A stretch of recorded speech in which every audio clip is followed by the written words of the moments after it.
Hey everyone, welcome back to another episode of the Strong, Fit and Free podcast. I'm your host, Alessia, and I'm so excited to get a guest for the first time on my podcast. And I'm so excited about today's topic. And I think what we're going to talk about today is going to help a lot of people and be of great value in the fitness space, but also in the health and wellness space. So I just wanted to welcome the beautiful Sarah, and she's going to be the guest for today. And she's an anxiety fitness coach and a personal trainer. And I am so incredibly thrilled to have her on the podcast. Hi. Hi. Oh my God. What a great intro. I'm so happy to be here. I'm so happy that you're here with us. So, Sarah, I'm so excited to have you on board. I just wanted to kind of ask you you take the reins, like share with us, where you're coming from, where you live, a little bit about yourself and how you got into the fitness space and the anxiety fitness space. And yeah, just go ahead. Yeah. Oh, okay. Well, my name is Sarah. I'm originally from Massachusetts, USA. I think this is an international podcast, so that's really fun. I'm very much a Boston girl, and I've kind of came into this. I'm a person that didn't really know what they wanted to do. I just knew that I wanted to help people, and I love being active. So I kind of got into fitness from there. So I've been a personal trainer the last 5-ish years, and I love working with people.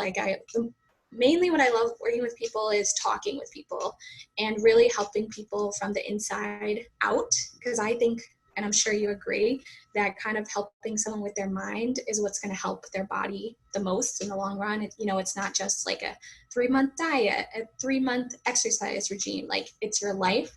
And it's your lifestyle. And I've kind of always operated from that realm. So I came into fitness, love helping people. I figured out that I love helping people's mind. I actually figured this out from my client. She told me one day, she'd been working with me for a while, and she's like, Sarah, like, you really helped my mind. Like, my body hasn't had as much change, but my mind has had so much change. She had a lot of injuries and different things, but that kind of shocked me, because I was like, oh my God, I'm a personal trainer. Isn't my goal her body to help? But she made me really realize that it is about the mind. And so that was happening. And another thing that happened was I worked at a box gym in Boston, not the greatest company, but I met some really great people there. And I've gotten close with different people. I'm a very I want to talk about real stuff person. I actually get annoyed when I like to joke around and laugh, but some guys, like, they don't talk about the real stuff. And I always make fun of guys. I'm like, nope, we need to talk about real things. So I gotten to know a bunch of my coworkers, and it was really interesting because every single one of them had come into fitness because of their mental health. Like, someone was telling me they, had anxiety. Someone was like, I was suicidal and fitness saved my life, like all these stories from my coworkers. And it was so interesting because at that point, these are like strong people. Society looks like thinks that they have it all together, and they were struggling, and that's why they're trainers. And I felt like it should be talked about more. And I also, I guess going off that, I also have anxiety. I've had anxiety since college. So I've probably had it for 6 years or more. It kind of develops in your childhood, but that's when I really had symptoms where I couldn't function well or well enough. And fitness has definitely helped. And I really think it can help a ton of people. And this is just a hypothesis, but that most people are in fitness because of their mental health. And it's ironically not talked about. Yeah. Right? So it's just like, I'm trying to put it out there, but it is hard. I have anxiety, so it's hard to talk about my anxiety. And I'm new to the online space. I'm not new to training in person, and that's what I love. I'm newer to the online space and putting out my personal life. And it's easy to put out fitness stuff, like eat this, do this exercise differently. That's easy. But being like, hey, I struggle with my mental health. It's definitely challenging, but there's so many people that need to hear this. And like, I have lots of friends and we talk about anxiety openly, and we talk about how fitness and mental health should be, like, people can't see me, but they should be together. They should be as one. So that's actually something I'm working on too, I'm looking into getting my master's in either social work or mental health counseling, so that those can really be something that go together. um, Wow. That, yeah. I think I relate quite a bit to what you were saying in terms of like a lot of people starting their fitness journey because of their mental health, because I did as well. A Mhm. lot of it was, weight loss and like aesthetics based, but there was so much of things going on in my head at the time, and I haven't really been like officially diagnosed with anxiety, but I do have anxiety episodes, and I do kind of sometimes work myself up in certain ways, and feel very much like overthrown by my thoughts. And I think the biggest thing as a trainer is that we're almost expected to have it all together and always have it all together, whether Yeah. you're a trainer or a nutritionist or a coach. And so now when you put yourself on, this platform, whether it's, podcast or social media, everyone just sees like this highlight reel, and like it is really difficult to open up, and it is really difficult to share the human side to who you are. And really fitness has played such a big role in helping me manage. I do suffer with depression. A lot of the times it's situational depression, but anxiety can like sprinkle in there as well, so I totally relate. And fitness has been a huge like game changer for me when it comes to managing it. And I think Yeah. you're so right, there's not a lot of, I haven't seen a lot of fitness coaches that focus on anxiety, and so that's why I was so attracted to have you come on here and talk about it, so I'm so happy. So I actually have a few questions for you that I think would, be very commonly asked in the wellness and health and fitness space, but also because I'm interested and I want to know how to manage anxiety. And so how do you feel, and how maybe you can share as well how you work with clients, but can exercise help anxiety, and how does it do it? Yeah, so I get this question a lot, and it's really interesting. It's interesting that you brought up depression. I love that you're being so vulnerable and open too, and we just met today, so that's great. But depression, there's a lot of, so talking about research, I don't have an advanced degree in the research of, anxiety and stuff like that, but from the research that's out there, there's lots and lots of research about depression and how exercise helps depression in like a bodily way. But because anxiety is so broad, Mm, like there's different types of anxiety, right? There's social anxiety, there's OCD, which is, I also have a form of OCD, generalized anxiety disorder. That's the most common version of it. There's not as many studies that talk about anxiety as depression. mm, And if there are studies about anxiety, they're all different types. So just putting that disclaimer out there, yeah. I'm going to talk from more like, I've done some research into it, but also just working with clients and working with myself, because I consider myself a client Yeah. too.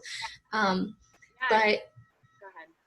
like exactly what you're saying, it does help in certain ways. And because of that, there's different ways that it can help. Like one of the main ways it helps is through mood enhancement. So some of the research is talking about like dopamine and serotonin increasing in your brain.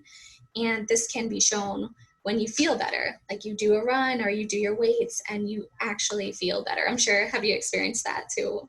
Yeah, that runner's high, or it's usually the Yeah. cardio high, isn't it? But definitely, like in general, you do feel that difference, when it's when you don't want to work out, and then you have no motivation and you have no energy, and then you push yourself, and then your mood changes like 180, like completely shifts from, being down here to like really like almost on cloud nine sometimes.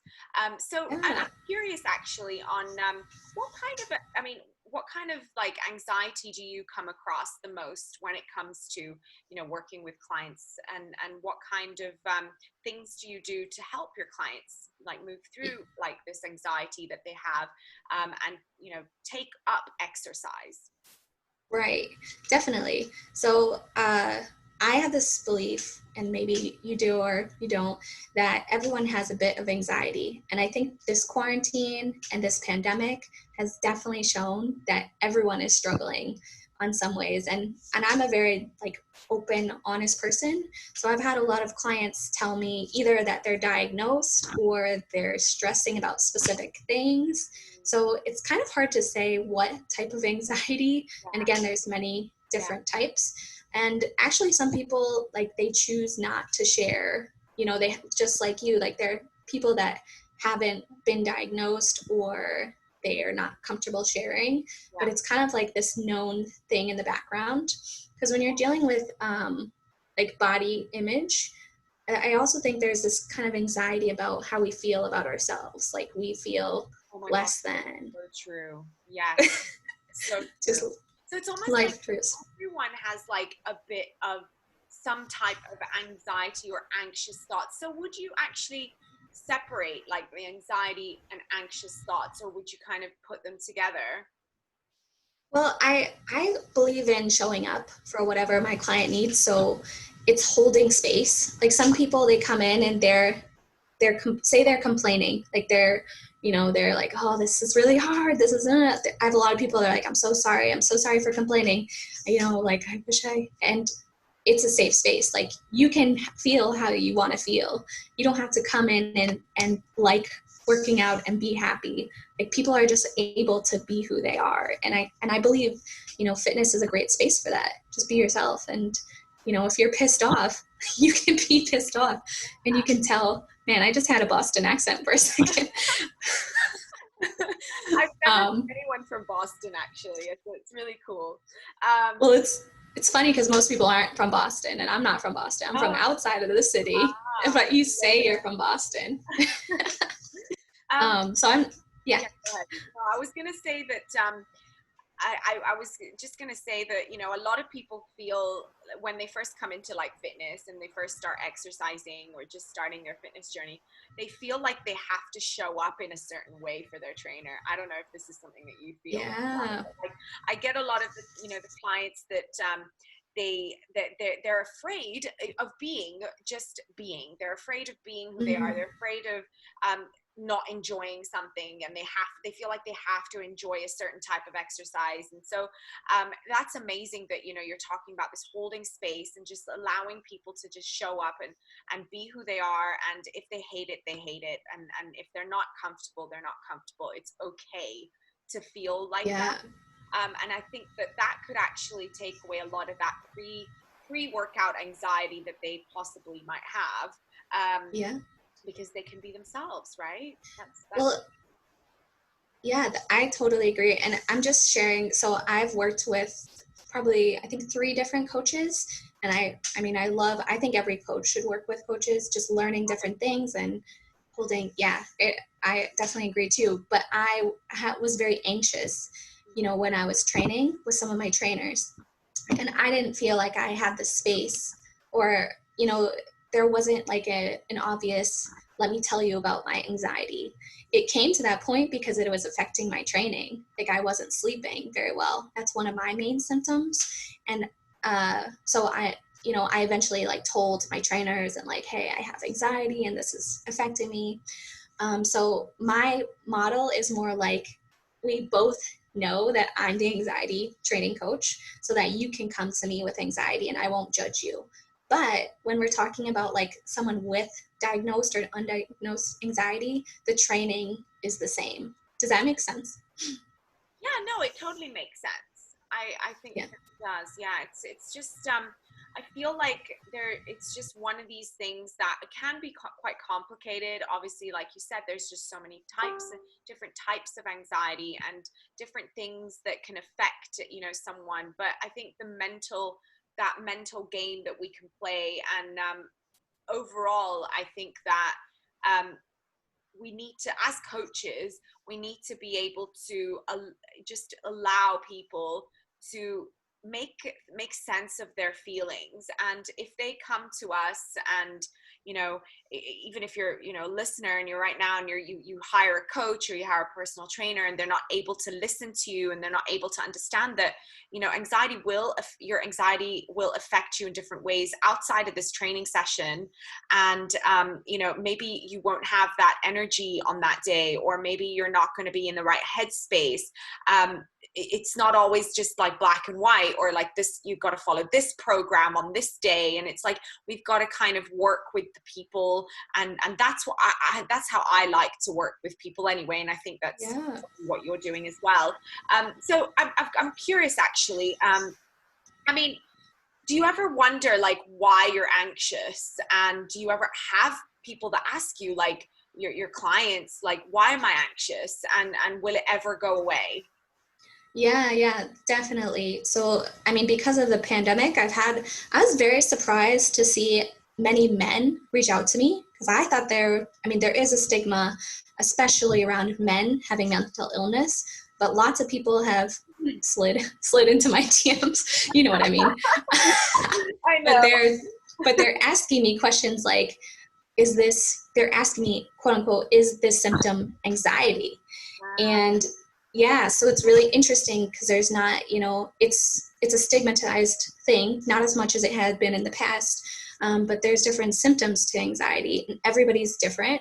So I'll just talk about me to start, to make it easy. So my symptoms are sleeping, like when I'm not sleeping well, I have a lot of thoughts, like intrusive negative thoughts, which is actually part of OCD. Which most people think of as like checking and counting and washing, and it is, but I have a form where it's just in my mind. So sometimes, everyone's overthought and overthinking different things. So that's what OCD is. That's the type of anxiety that I have. So those are my two main symptoms. And it doesn't mean that I'm walking around like this all day and I'm not able to have a job or anything like that. Like, these are very subtle things in my life that I didn't know that they were an issue, or like, I didn't know that I could get help for them. I thought it was just, part of me and part of life. But so that's another thing I want to add, like definitely talking to a therapist, I think for different people is really necessary. I think everyone should talk to a therapist, even if you're healthy, just to learn about yourself. So those are kind of my symptoms, but there's varying degrees of symptoms. Like there is, when I was talking about OCD compulsions, that is the type of anxiety. I'm trying to think, social anxiety. I have lots of friends with social anxiety, and it's very subtle. Like you wouldn't even know that people have anxiety, but thinking about, being in crowds or talking publicly or something like that, that's type of anxiety. And again, when do these things become like we're human versus I'm diagnosable? And I studied psychology in college, but from that is, if your anxiety like affects your daily life, then it can be diagnosable. But again, it's not that simple, because I can go to work and do everything I need to do, but still be having this these brain thoughts over and over, right? It's not pleasant. No, I think that's interesting, because it's interesting that you said that, in terms of like, you could be, it's almost like you're functioning, you're functioning, you're doing your everyday things, you're going about your day, you're going to work, you're, putting the kids to bed or getting the kids ready for school and going to, your everyday things. But inside there's like a battle, and it's like a battleground. And that whole thing can, raise your cortisol levels, keep your stress levels high, your hormone levels go all out of whack, and it just starts affecting everything, right? Like that would kind of spiral into making bad choices with food, or creating an unhealthy relationship with food as a mechanism, right?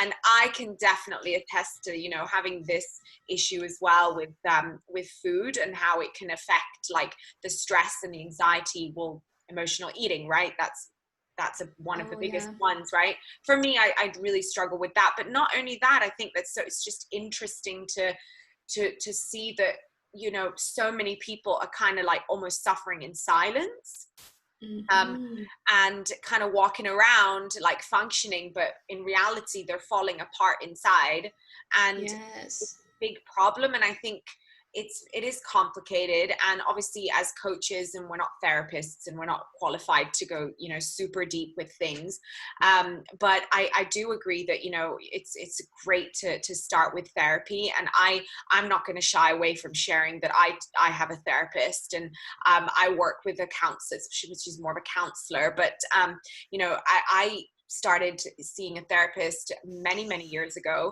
and it opened up Pandora's box, and I don't think that I would be here right now being a coach if I hadn't done and taken that path. So finding out about yourself and really discovering, you know, why you feel these certain feelings and these thoughts in your head, and to confirm that, you know, you're not crazy, you're just you know, you're being affected by your surroundings. And it could also be, you know, the imbalance of those hormones, the neurotransmitters that we talked about earlier.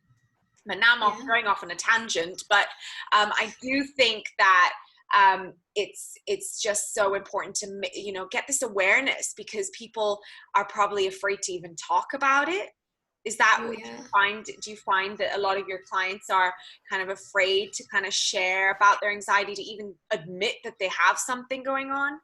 Yeah, so it's definitely been interesting so I'm new to this title of anxiety fitness coach, but I have had, you know, I think you attract who you are sometimes as Yeah, a coach, but so I have true.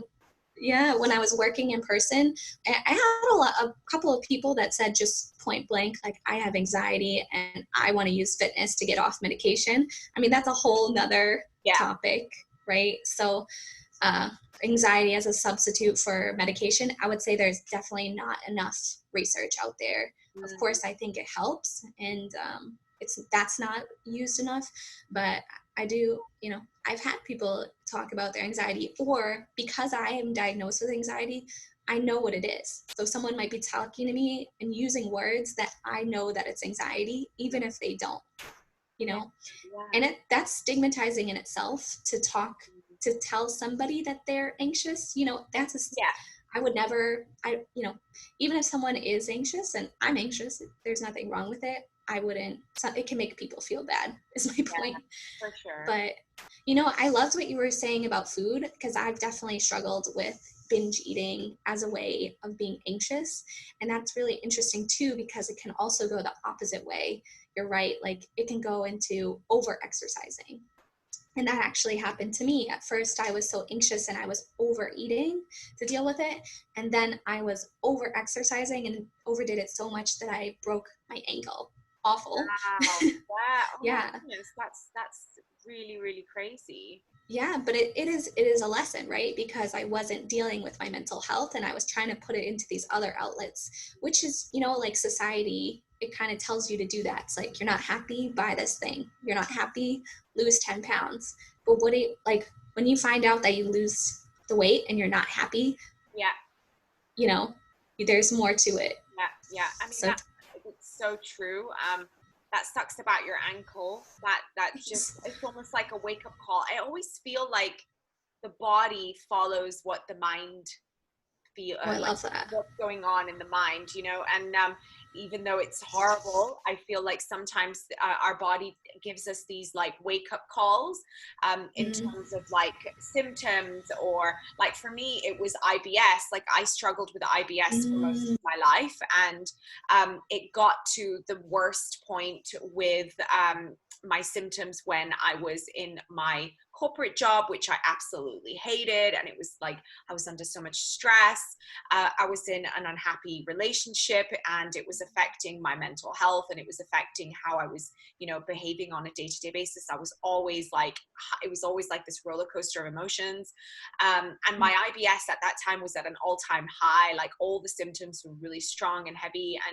And it's amazing because as soon as I started, like actually working on the mental health part of it, and not so much the food, the nutritional aspect, because we know, okay, yeah, the nutrition needed to, be like, I had intolerances and all these things, but some of the foods that I was intolerant to at the time, I'm now absolutely fine with. And it's like, well, was it really the food intolerance, or was it the anxiety and the stress and everything that I was, going through at the time was affecting my gut?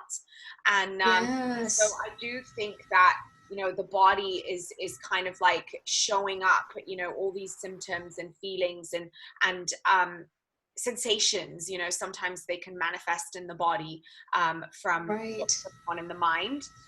So Mhm. I find that I can geek out on the gut brain connection and love it so much. But what I'm curious about is, I and this is something that I come across a lot with some, a lot of my women clients that have a lot of weight to lose. Um, they are anxious to go to the gym, like, for the first time. I don't know if it's something that might be related to anxiety, but um, how would you help one of your clients if they did have these issues? Like, oh, I don't, like, say they come to you and they're like, I'm too afraid to go to the gym. Like, I don't want to be seen, and I am embarrassed, or, like, these anxious thoughts around that. How would you kind of respond to that and kind of help them through it? Yeah, definitely. Well, I would say, first of all, it's totally normal. Like what you're experiencing is normal to anyone that does experience. I've experienced it. I've known lots of people who've also experienced it. But when you think about it, that is the type, it's very human, and that's also a type of social anxiety. So being afraid of what other people think of you, or if you're gonna be quote unquote not know what you're doing or look stupid in front of other people, that's social anxiety, and it's totally normal. And I've worked with a lot of people over this, and I think as coaches we know this, like one of the main things you can do is give your client a plan, Yeah. and also like knowing how to do the exercises. But if you're on your own, like definitely just map out a plan. Like I'm going to go to this machine, I'm going to do these exercises with the dumbbells. And that way you're going to feel more confident. You're not going to just be in the middle of the gym like, oh my God, I don't know what to do, I'm overwhelmed. So I think that definitely helps. And even in life, like having a plan, it's tough because with anxiety, I feel like we can over plan. Like we Yeah. can stress and we want the perfect plan and whatever, but just having a slight plan, that's how I think of it for my clients, that's how I think of it for myself. And that way you're able to feel more confident. And again, like I kind of believe in, and I not kind of, but I do believe in finding what works for you. Like some people really benefit from going with a friend, right? You'll feel Yeah. less anxious, or if you go with a trainer, they're obviously telling you what to do, so you feel less anxious that way. And those are different ideas that I have off the top of my head. I don't know if you have anything to add to that in your experience. I agree in terms of, like, I really like that whole having a plan thing, because it's I mean, I've been there even in my early journey with fitness, going to the gym and being completely clueless and not knowing what the heck to do. And so I'd walk, generally it's like you walk in and it's like, what do I know? What do I know how to operate? The treadmill. So you just go on the treadmill or like cardio machines. And so you actually see the majority of newbies on the cardio machines, and Mm-hmm. afraid to kind of go and venture into the free weights or the squat racks and the functional fitness sections. Like they're because they don't know how to, like, exercise and use those things. So having that plan, I completely agree with, having something to follow. And going with a friend is also great. I do think that's a good idea. I think these are really some really, like, simple things to kind of do. And I did have one client who, she was she almost felt like she needed to be a certain weight before she could go into the gym. And Mm, I think a lot of people feel like they need to look a certain way or be a certain fitness level before they actually can start. And Yeah. that is, to me, I think the hardest thing to work around, because it's, you don't need to look a certain way to be there, and you don't need to wait until you're the perfect weight or the certain size, or even the perfect like fitness level. You just have to start somewhere. And Right. it could be just a 10-minute workout. I remember I used to follow this one personal trainer. I don't remember her name and her business name, but she was called Amber, and I used to follow her on social media. And this was like the real beginning of my fitness journey. I wasn't a trainer yet, and she used to talk a lot about how she could never, like, she was very overweight, and her journey started where she just didn't have any motivation, and she was embarrassed. She didn't want to go to the gym. And so what she started with was something so simple as getting her gym bag ready and putting it next to her door, not going to the gym, but just doing those things first. And then she Yeah. graduated from the bag to getting in her car and driving to the gym and then driving back home. And she did Yeah. this for like a couple of weeks until like that was kind of integrated into her routine. I mean, as crazy as that sounds, it worked, because then she finally got into the gym. And then once she Right. got into the gym, it was almost like so much easier to just get a workout in. And the first couple Yeah. of months it was like 10 minutes, 15 minutes. It was probably really crappy, but like nothing, it was just so much better than not doing anything at all. And that's how she started. And I love that. I love that Yeah. kind of, that it's like, you don't have to be perfect. You don't have to aim to go like full throttle straight away, but you do have to start somewhere, and wherever you feel the most comfortable starting, just do it. Just start. Yeah. You know, can I swear on this podcast? Yeah, of course. I fucking love that. So No, cool. it is so cool. And you know what you're talking about, that's amazing. And it helps not only, gym anxiety, it also helps motivation. Like that's what you're talking about. And I totally agree. I've had a client who's done something similar. And I was reading a book, I don't know if you know The Power of Habit, and Yeah. they were talking about the research of this and how there's actually been studies of taking what you're saying is like the smallest step possible, which it's not even working out, for exercise. It's just going to the gym. And yeah, I totally agree. It's kind of It's like making amazing. your bed in the morning. When I find that when I'm at my lowest point, where I'm, feeling like I'm in a funk or I'm depressed, making my bed is, the tiniest thing, but it makes me feel somewhat accomplished, right? Because I've done something Yeah. at least. And, then after making my bed, you do something else and like something else, and then you're building up, and you're getting all these things done. And I think that could be translated into fitness the same way. Like you just do one step at a time, and Yeah. it'll get you into the gym eventually. So if you're listening and you are feeling these anxious thoughts, know that it is normal. And you can get past them, and there are different techniques that you can use, and that we've shared, and I think that would help a lot. Yeah, so one thing I'm also curious about is like, is there any specific sort of exercise that you would recommend to your clients? And whether it's cardio or strength, like, is there one better than the other for anxiety, or is it just different for different people? Like, I'd love to know that. Yeah, definitely. So, like I was saying, the research is very sparse, but I did attend a talk with someone who's written a whole book and done a lot of research on this exact topic. And he shared some pretty generic recommendations that I want to share with you. I'm Yeah. going to pull it up, but it's nothing surprising. Mm-hmm. So, is how I want to preference it. But basically, he talked about the type of exercise, cardio. We're mainly talking about cardio versus strength training or body weight training or weights training, as you know, and I'm sure everyone else knows, but just to put that out there. But he said in the research, there's no better or worse. And I think this comes down to like your preference. Like, do you like running? A lot of people don't, some people do, but does that make you feel better afterwards? Do you like lifting weights? Do you feel like a badass? Does that make you feel good after?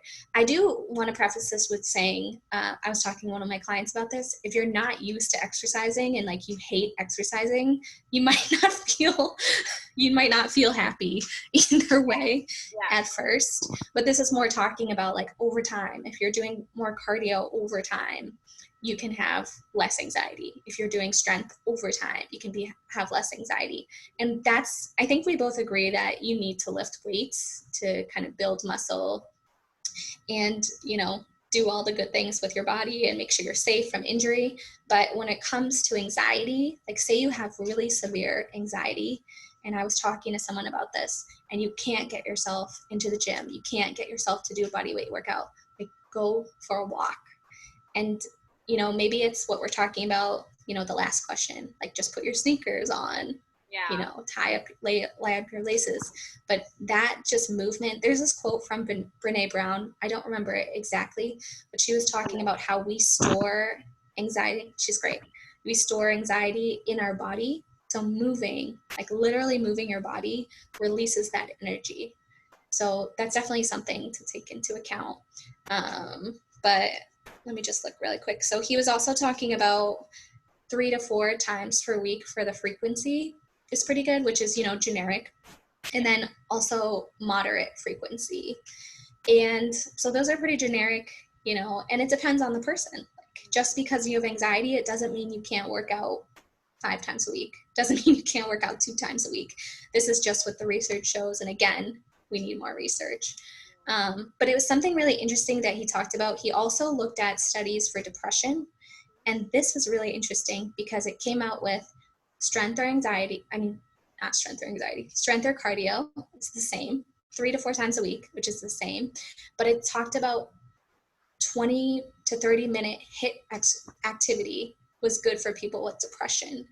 And again, I don't want to speak too thoroughly on that because I didn't look at the research myself, but that's really interesting to hear.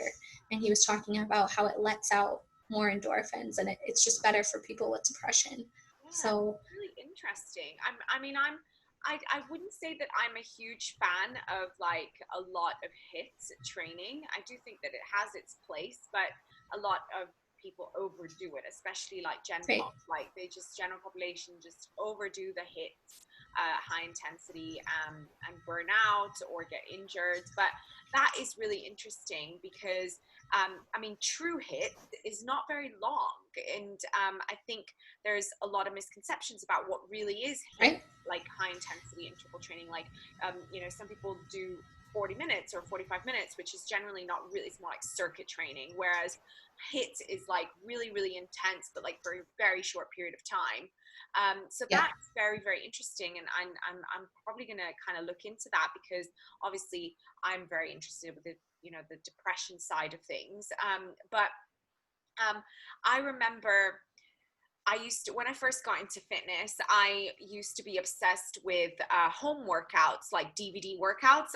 They're actually, I'm sure, well, you're from America, but this is probably very common. They're Beachbody, like the Insanity workouts and P90X. And there was one famous trainer called Shalene Johnson, and she was like the creator of like the different types of like cardio based kind of almost like the Les Mills Body Combat, those kinds of workouts. And she also did like weights and stuff, but she always spoke about this concept of a soulmate workout, and it's basically finding the one thing that you absolutely adore doing, and no matter whatever happens, it's your soulmate. it's your soulmate workout, and you know that no matter what happens, you can always go back to it, and it will always bring you back and give you that sense of accomplishment and feelings of happiness and joy, and it's just amazing, right? And for me, it's always Yeah. strength training. For me, it's always been lifting weights. Like, you give me a barbell and I'm like the happiest girl on the planet, but then you make me run and I'm going to hate you for the rest of the day. Like, and it's so interesting because everyone is different. And I think sometimes as trainers we kind of get stuck with a lot of like, you've got to do this or you've got to do that, and there's, yes, strength training is very important, and I think that it's needed, but there's many ways that you can strength train.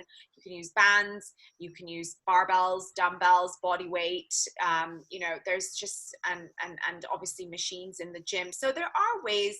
But then there's also what makes you feel good. Like, do you enjoy hiking? Yes. Do you enjoy bike riding? I've just started bike riding and I'm really enjoying it, and it's something, Yay.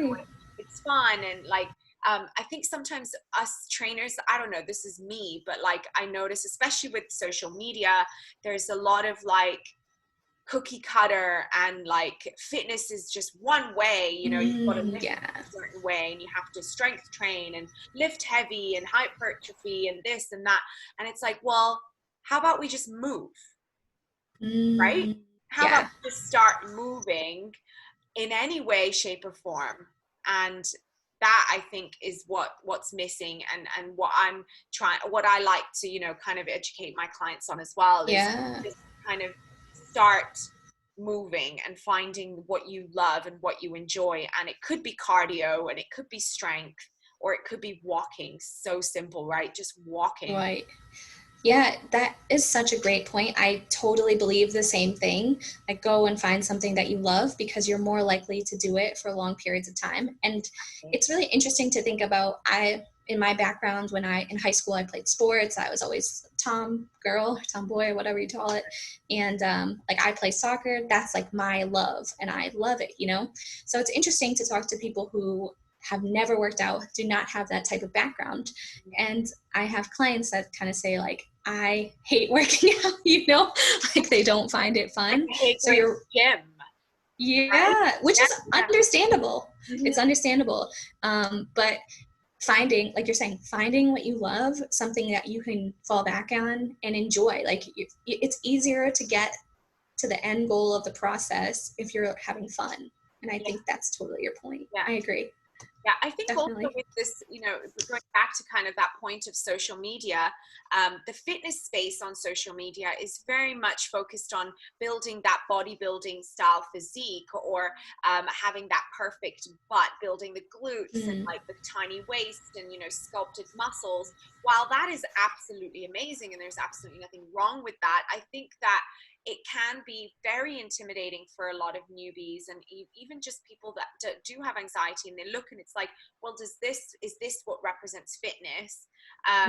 Is this what represents a healthy lifestyle? I have to look like a bodybuilder, or I have to train like a bodybuilder, and I have to, go to the gym and do chest and tris and back and bis and like legs, and and it's like almost like you're compartmentalizing your body. And while it's absolutely fine if your goal is to look like a bodybuilder or look a certain way, or build that physique, but if your goal is to just be healthier and have better mental health and get off your medications, I mean, that to me is like the last thing you should be thinking about. And you should just be thinking about more of like actually moving your body, finding what you enjoy, and that could look like different for everyone. And it doesn't mean that it's just because you don't go to the gym, you're not living a healthy lifestyle, right? Right. I love that. I definitely, I agree with that. It's really interesting to think about, because you're right. Like, there is this pressure to look a certain way. I mean, we know as trainers, we feel it sometimes worse than people who aren't trainers, because it's our job. And I definitely think what you're saying is important, but I also leave space. So I'm sure you've experienced this too. Like, people come to you because they hate themselves, and it's so hard to hear, because you're holding space for them, but questioning your own self, like, oh crap, should I look at my butt this way or whatever? But I have to remember that, like, I started working out, well, maybe not when I was a kid, but when I was older, to lose weight. Like, there was definite times when I came in because I wanted to feel better, or I wanted to look at my body and feel better, you know? Um, I lost my train of thought, but I definitely It is agree. connected. I mean, I think that's what you were kind of trying to, get to, is that it's all connected. And, even at the end of the day, like, yes, we might start with that intention to want to, Mhm. get into fitness for weight loss. And I actually made a post about this recently. I was kind of like saying, screw fat loss, Mhm. because it's like it's at the forefront of everything. It's always about fat loss. And granted, it doesn't mean that fat loss is a bad thing, of course, but it just, Yeah, I think a lot of us can really benefit mental health wise, from a right, mental health standpoint, to kind of switch that narrative and think about what can we do for our mental health. Like, why fat loss? Why can't we not just work out and train right. for what's going on up here? Because this is what's most important, right? Our mental health is what drives everything. So you can have Yeah, the washboard abs, and you can have the perfect like physique, but if you're still screwed up in your head, and you're not feeling good, and you're getting all those thoughts, and you're not happy, then what is the point of that journey that you've gone through? That fitness journey is pointless. well, yeah, just to tag on to that, I remember what I was going to say. You're totally right. And I think of it as that used to be fat loss or whatever. It used to be weight loss, used to be my main goal. But now it is a side effect of my training. And that's exactly what you're saying, is the main goal is my mental health and my physical health. Mm-hmm. And the side effect is I get to look like people like the way I look. I like the way I look. That is not my main goal. And that is so cool. Yeah, Like, you get what you want without focusing on it. It's exactly. pretty At awesome. the end of the day, I mean, there's so many variables when it comes to fitness. There's so many amazing health benefits that go beyond just weight loss, beyond building muscle. I mean, of course, if that's your goal, great. That's fine. Whatever gets you happy and joyful. But I think when it comes to those who do have anxiety, that the conversation needs to change, and it needs to start being more about what could we do to help you feel better, rather than Right. why do you have to just go to the gym because you feel like you have to, right? I think Yeah, go ahead. I was going to say, I think with people being on social media, like, say, we're all on social media, like, we're tracking all of our lives. Yeah. I think if all of these fitness, like, we're fitness people too, but, the bodybuilding, the booty, the booty pick people, not to scoff on anyone, but, these people are going to be on for a long time. And I think that everyone is going to come out like, hey, my mental health, like, I started not caring about my washboard abs so that I can focus on my mental health. And I've been seeing that, like, I think it depends who you follow, Yeah. but there's been a little bit more of that. Like, not everyone is training for a bodybuilding Yeah, show 24/7. And exactly. I think that the world is tending that way. And just because the world is watching, the internet is watching. Yeah. So I think the truth comes out eventually. It's so true. And I think the more people talk about it, the more it becomes easier to be open and honest about it. And I'm not going to lie, like, I've had moments where I felt embarrassed to share that I suffer with depression, and I do to suffer with anxiety, and I go through periods where I literally can't get out of bed, and I'm not, on top of things. And I used to feel bad about it, and I used to kind of beat myself up over it. And now I'm getting a lot better about, how it, when I do have those feelings, and when I do struggle with those moments, I give myself grace. Like, I give myself that grace, and I say, you know what, it's okay. Like, I don't have to be on all the time. And this whole Yeah. coronavirus has kind of magnified Oh it, I my think, gosh. so many ways, right? It's kind of forced us to kind of slow down. And some of us, me included, went through a period of what do I do with myself? You know, because I'm so used to being on all the time, and I'm so used to Mm. having things constantly going on, and it's like all of a sudden nothing's happening. And it was almost like I had to take inventory of my thoughts, and start Yeah. actually looking at, you know, my mental health, and because, you know, nothing else to do, right, when you're in Yeah. lockdown. Yeah. Yeah. I love that. I love that you're saying, well, first of all, you're being vulnerable right now. So just this is I'm amazing. Like, such an open book when it comes to these things. And you know what? yeah. It took me a long time to feel comfortable sharing about it. And even like my struggles with my own body image as a coach. And I talk about on my Instagram how I was recently like totally all in a fat loss phase, and then I totally gave up, and I told everybody, I was like, you know what, I'm not doing this. I'm not in the mental health space to do a fat loss phase. And I share with, you know, my followers all the time how, you know, I screw up too, and it might lose me people like followers, or it might lose me clients, but I don't care. Like for me, that is, Yes. you know, we have to just remember that we're all human. We're all human. Yeah, and it definitely, oh my gosh, well said. And I think it goes back to the question I forgot to answer, and I put it in my head to answer it, but one of the questions you asked was, does your anxiety ever go away? Or, I mean, in this case, maybe does your depression ever go away? And that's really interesting. So I've talked about this. There's not a known answer out there. I wonder what would happen if we type this into Google. But from what I've experienced. We'd end up like on, you know, a very obscure part of YouTube, like when you're sitting and then you end up watching weird stuff. Probably, right? But I mean, from what I know about the answer to that question is like my own experience and my friends, and I'm in a lot of, you know, groups like for the pure OCD.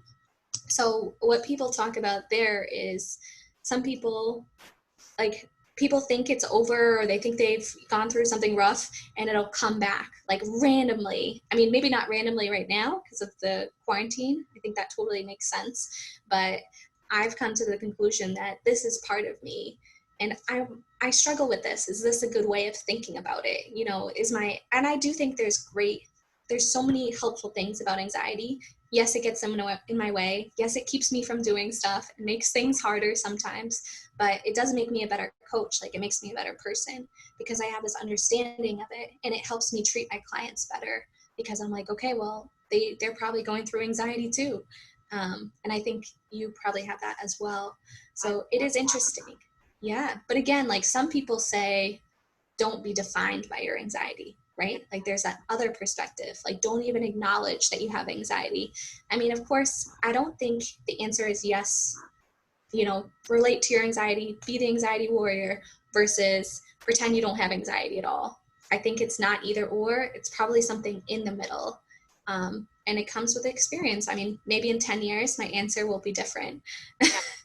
No, I love But that, because I do think that in where we kind of live in, I was having this conversation with a friend recently where we were talking about how we love to label ourselves, and we really love to kind of say, well, I have this, and that would be classified as identifying with, you know, whatever it is that you're struggling with, whether it's depression, anxiety, or emotional eating, or anything really, any type of addiction. And I think that we're in that space now where there's just so much information available to us, and we have access to just ridiculous amounts of information, that we are way more aware, but not necessarily, we don't necessarily know what to do.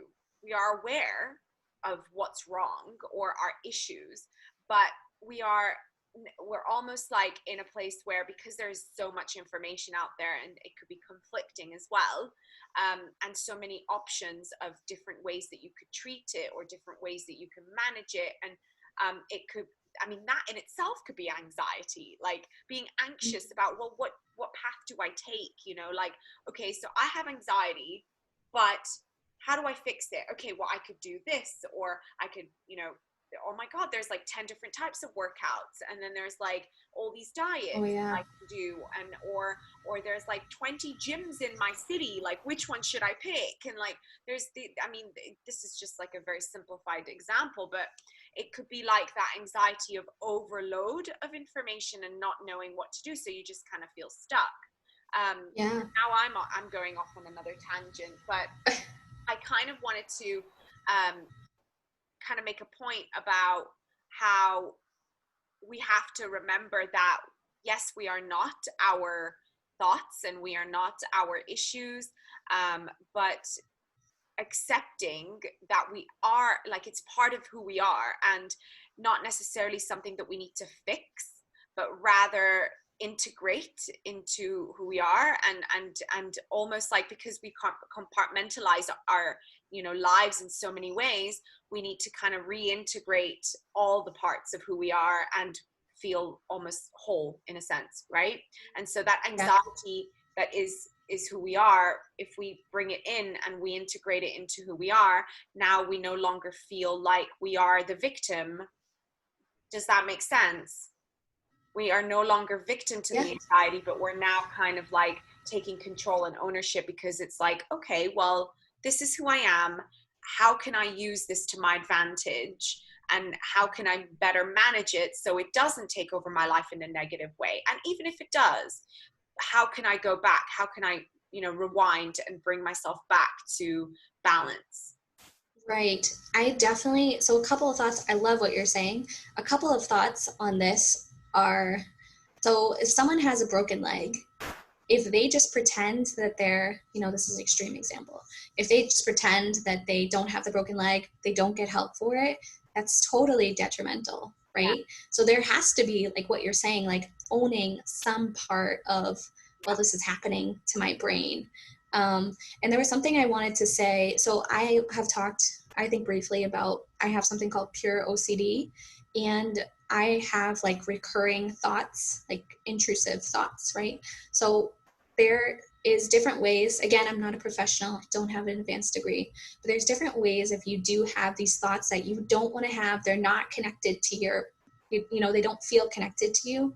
First of all, see a therapist. Second of all, some people try to fight those thoughts, and you're like, oh my God, those aren't my thoughts. I don't want to think negatively. I don't want to think about this. And they try to shut them out.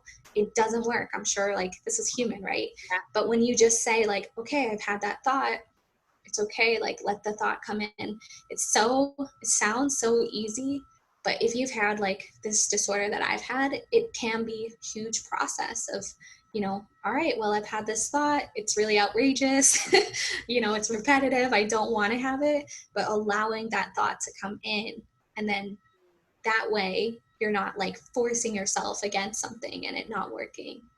And that's something that I was thinking about. So interesting, because I feel like, again, it's that integration. It's like energy emotion, right? That emotions are energy emotions. So like when you start to feel these things coming on, and when you start to attack yourself and say, oh no, I shouldn't have it, and I shouldn't be thinking like this, and I shouldn't be feeling like this, you're not honoring who you are, and you're not honoring your feelings, and you're not showing up for yourself. It's almost like, if your friend came to you and said, I feel really sad, and would you say, oh no, like, you shouldn't feel like that? It's like, it's not validating to their feelings. So why wouldn't you validate your own feelings? Of course. And you know what it works for too, because we're integrating the two things, is your body, right? Like, you can't fight. Some people like come to me and they tell me how much they hate their bodies, right? Which is normal and it's human. But like, you're making your life harder. Like, you're trying to fight your body rather than accept and like love. This is hard, and it's not as simple as what I'm saying, but it can be as simple as what I'm saying. Yeah. So what would you say to somebody who is struggling with anxiety, and they do want to, start their fitness journey? How can you work out when you feel overwhelmed by your anxiety or stressed out by your anxiety? What would you do? Like, what would be a good tip to give that person? Yeah, well, what we've been talking about this whole time is definitely in the realm of this question, but one of the main things, and we've said it before, is just do the smallest thing you can do, like the absolute smallest. And I've been there where I can barely get out of bed, like brushing my teeth. That's the accomplishment of the day. Yeah. So I think definitely realize that, let me just preface it this way. When I first started working out, and my goal was weight loss, which is normal, right? I wanted to do things a certain way, and I wanted to do them perfectly. I was like, I have to work out 5 days a week. I have to eat no sugar, and it set myself up for failure. This doesn't just apply to people with anxiety. It's all people, because we all have some sort of anxiety, but not thinking you have to go from 0 to 100. And again, we've said this throughout. And I love but that. yeah, I think that's the biggest takeaway, to kind of go away and think you don't need to be perfect. You don't need to go from 0 to 100. You don't need to look a certain way before you start your fitness journey. You don't need to be a certain fitness level to start.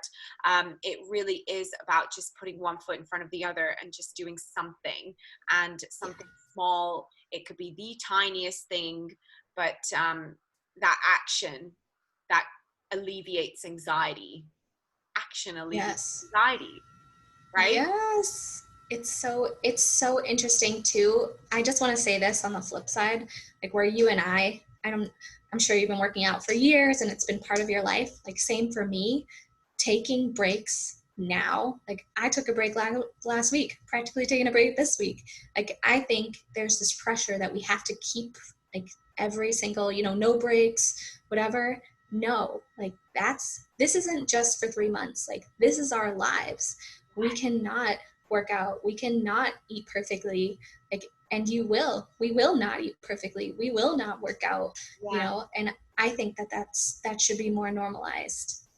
I love that, because I used to be the same. I still do sometimes feel like I overdo it, and I'm very much like that type A, where I overbook myself, and I'm always trying to do everything and be everywhere, and and then I'm like, and then I disappear.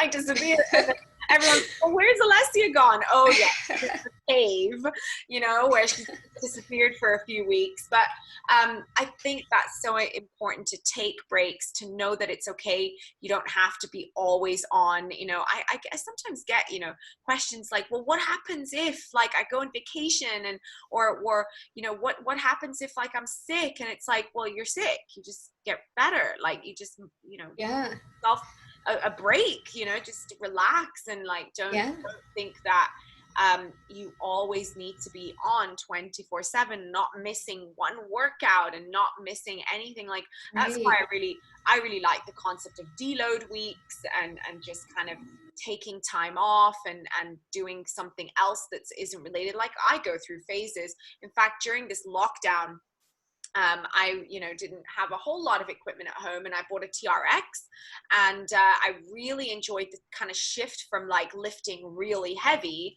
that iron, to using my own body weight, and working out outside, and walking, and just being out in the air and fresh air and doing something different. It was so good for my mental health. Like it was just amazing. And then when the gyms opened, I was like, yes, I'm ready. I'm going, I'm back, and so it's just, there's ebbs and flows, in life, and there's seasons, and we have to honor those things, and honor those seasons, and in ourselves as well. So I love that, and I love that you made that a point, because it's so important to really honor and take breaks. So if there's one, I don't know, this is kind of a little off topic. No, it's on topic, but it's off the schedule. But I want to know, like, if there's one thing that you can share that's been the biggest thing that's helped you the most in your journey with managing and living with anxiety and your fitness, what would it be? Well, something that just comes directly to me is be nice to yourself. I'm definitely an overachiever. I love to be productive, and I come from a family of immigrants, and I'm Arab, so I think there's lots of pressure that I put upon myself. And this is something I've heard repeatedly from my friends and my therapist is be nicer to myself. And I think it applies to life and fitness and anxiety. So that is definitely something, just be nice, be your own friend. And yeah, it's Love easier said than done. it is easier said than done, but it's so simple yet so freeing and so um like humbling, you know. It's like, well, just be kind, you know, just be kind. Yeah, Be kind to yourself as you would be kind to your child or your friends and your loved ones. Why not be kind to yourself too, right? So I love that. yeah. Well, thanks. I mean, this has been such an interesting, you know, conversation, and I'm so I just feel like it's been almost like a therapy session for myself, actually. Like, it's just, yeah, I love that. I love kind of sharing you know, stories and talking about things that are a little bit more, you know, not so surfacey, you know, more like deeper and on a deeper level. And it's been such a pleasure to have you on. So Sarah, where can people find you if, you know, they want to, you know, see what they can how to work with you and follow your socials? Like, share with us where can we find you? Yeah, and well, first of all, thank you so much. This has been so fun. And I think you're obviously a great coach, and we have a lot of similarities and a lot of values that we share. So that's great. But people can find me mainly on Instagram, Anxiety Fitness Coach, sounds the way it's spelled. And also on TikTok, I just started there. So you can make fun of me Oh my there, gosh, this over whole there. TikTok thing is, I've asked my followers recently if I should go on TikTok, and there's been mixed answers, and it's just like, I don't think it's for me, to be honest. But I do know that it's like the next best thing, and it's like, well, should I go? Should I not? It's like, I don't know, you know, it's Well, definitely not for me. Well, that's totally fine too. I mean, it might get banned in Yeah. the US, it might get banned over there. So, yeah, there's like people on TikTok, they're like, oh, if it gets banned, find me on Instagram. There's been talk of it, yeah, because it's banned in India. Is it so? I did not know that. Yeah, like, it's very strange to me. Like, the whole, I just don't understand it. Like, I get, you know, some of the things that come out of there, but some of the things that I see are just absolutely ludicrous and not funny at all. But that, maybe I need to get a sense of humor. I don't know what it is. Yeah, maybe you got to make your own funny Yeah, stuff. yeah, I know. It's just, I don't know. I feel like it's for youngsters, but you know what? Like, there's a lot of people on there, and if it's there to spread more of the message of, you know, health and fitness, and get more people to, you know, on board, you know, just living a healthier lifestyle, moving, and even just helping their mental health, I'm all for it. So awesome. And so, yeah, and do you have a website or a Facebook, or it's just Instagram and TikTok? So mainly you can find, my website hasn't dropped yet, but it Cool. will Yes. either this week or next week, and you can find that on the Instagram. Amazing. Yeah. And I'll be posting the links in the description as well, so people can just go and click them directly and find you there as well. Amazing. Awesome. Yay. Well, Thank thank you. you so much for coming on the podcast. And I will, I'm looking forward to, you know, posting this and sharing it with the world. And yeah. Yeah, thank you. It's been so fun. Yes. I hope you have an amazing day, and we will chat soon. Thanks, guys, for joining, and I will see you in the next episode. Bye.